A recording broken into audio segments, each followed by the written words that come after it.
বাস্তবে আমরা কাজ শুরু করি কলাম লেআউট প্ল্যান, অর্থাৎ হচ্ছে আমরা বাস্তবে গিয়ে যারা যারা তোমরা এখনো প্রজেক্টে নিয়ে যাওয়া হয়নি তাদেরকে আমি প্রজেক্টে নিয়ে যাব, নিয়ে গিয়ে আমি এই যে কলাম লেআউট প্ল্যানটা বাস্তবে আমি দেখাবো। কারণ এটা যতই আমি ক্লাসে বা তোমাদেরকে অনলাইনে বলি না কেন বা অফলাইন অনলাইনে বলি না কেন তোমরা বুঝতে পারবে না। এটা হচ্ছে আমার ফিল্ড ওয়ার্কের কাজ বা ফিল্ড ওয়ার্ক আমার করতেই হবে। তো আমরা ফিল্ডে গিয়ে আমরা এই প্ল্যানটা আমরা সরাসরি আমরা দেখবো।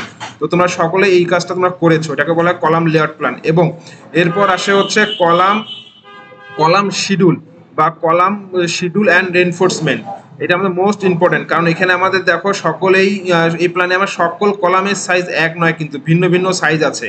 তো আমার C1 আছে, C2 আছে, C3 আছে, C4 আছে, আবার C5ও থাকতে পারে। তো আমার কোথায় কোন কলাম বসবে এবং কোন কলামের আমার টাইপ কয়টা আছে বা নোজ কয়টা আছে সব কিছু আমার এখানে দেয়া আছে। এবং আমার কলামের সাইজ কত বাই কত সব উল্লেখ করা আছে। এবং কোন কলামে আমার কত মিলি রড এবং কত সংখ্যা রড আমার বসবে সব কিছু দেওয়া আছে। মনে করো সে একটা শুধু দেখা এক্সাম্পল, আমার C1 আমার পুরো প্ল্যানে আছে দুইটা মাত্র কলাম আছে। C1 এর সাইজ হচ্ছে আমার, দেখো এটাকে বলা হয় এটাকে কি বলা হয়, বিলো গ্রেড বিম লেভেল, অর্থাৎ গ্রেন বিমের নিচে যে কলামটা সেটাকে বলা হয় শর্ট কলাম। এটা হচ্ছে আমার শর্ট কলাম।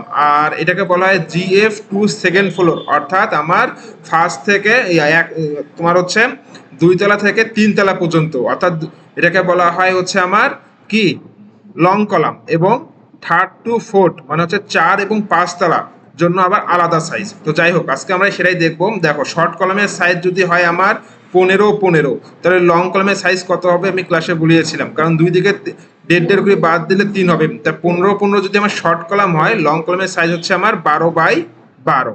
আচ্ছা, এরপরে দেখো আমার রড কটা আছে, আমার 16 মিলি রড আমার 4টা দেয়া আছে। এই 16 মিলি রড আমার 4টা দেয়া আছে। এটা কি বলা স্টেট বার।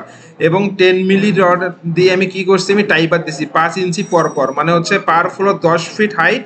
আমার একটা থেকে একটা টাইবার আমি দিয়েছি হচ্ছে 5 ইঞ্চি পর পর করে। ঠিক আছে, আবার এটা দেখো এবার GF2 হচ্ছে সেকেন্ড ফ্লোর, এটাও আমার সেম। দেখো রড আমার 4টাই আছে 10 মিলি, কিন্তু এখানে আছে 5, 7, 5, মানে হচ্ছে আমার পার ফ্লোর হাইট কত 10 ফিট। তার মধ্যে 3 ভাগে ভাগ করো, নিচের এবং উপরের আমার দেয়া আছে যে 5 এবং 5, আর মাঝের যে ভাগটা আছে সেটা হচ্ছে 7, অর্থাৎ L/3 দিয়ে আমরা ভাগ করব, 3 ভাগে ভাগ করব। ওপরে এবং নিচে আমার টাইবার হবে 5 ইঞ্চি পর পর করে, এবং মিড সেকশনে হবে আমার 7 ইঞ্চি পর পর করে। এবং হচ্ছে দেখো 3rd to 4th এখানেও আমার 4টা স্টেট বার আছে 10 মিলি রড। ঠিক আছে, এখানেও 5, 7, 5। আচ্ছা, এটা আমরা কি দেখলাম C1, এবার একটা C4 দেখে আমরা এটা শেষ করে দেবো। C4 হচ্ছে দেখো C4 এর সাইজ যদি 18 এবং 21 হয়, এটা কি কলাম আমার আগে বলেছিলাম গ্রেড বিমের নিচে, অর্থাৎ শর্ট কলামের সাইজ হচ্ছে আমার কত 16/21। তো শর্ট কলামের সাইজ যদি 18/21 হয়, তাহলে লং কলামের সাইজ কত হবে, 3 করে বাদ দাও, তাহলে 18 থেকে 3 বাদ দাও কত হচ্ছে 15, আর 21 থেকে 3 বাদ দাও তাহলে হচ্ছে কত তোমার 18। তার মানে হচ্ছে 18/15 বা 15/18 হবে লং কলামের সাইজ। কেন, শর্ট কলামে আমার হচ্ছে 3 ইঞ্চি ক্লিয়ার কভার হয় এবং লং কলামে আমার 1.5 ইঞ্চি করে ক্লিয়ার কভার, এটা মাস্ট বি জানতে হবে সকলকেই। আচ্ছা, আমরা এবার রডের কাজে আসি। এবার দেখো এখানে 8টা 20 মিলি এবং 2টা 16 মিলি রড দেওয়া আছে। এখানে মোট কটা রড দেওয়া আছে, তার মানে হচ্ছে 8 আর 2 10টা। এখানে আমার দেখো 10টা রড দেয়া আছে, 8টা হচ্ছে 20 মিলি এবং 2টা হচ্ছে 16 মিলি রড দেয়া আছে।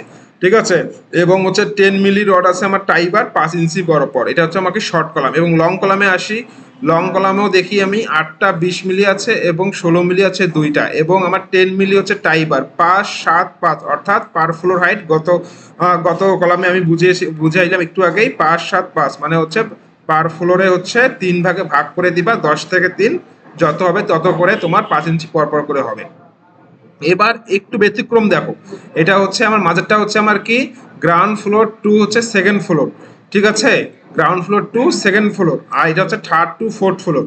এখানে আমার গ্রাউন্ড টু সেকেন্ড ফ্লোর পর্যন্ত সেম রড হচ্ছে 8টা 20 মিলি 2টা 16 মিলি, 8টা 20 মিলি 2টা 16 মিলি। কিন্তু আমার 3rd to 4th ফ্লোর দেখো কটা আছে, 20 মিলি রড 6টা আছে এবং 16 মিলি রড আছে 4টা।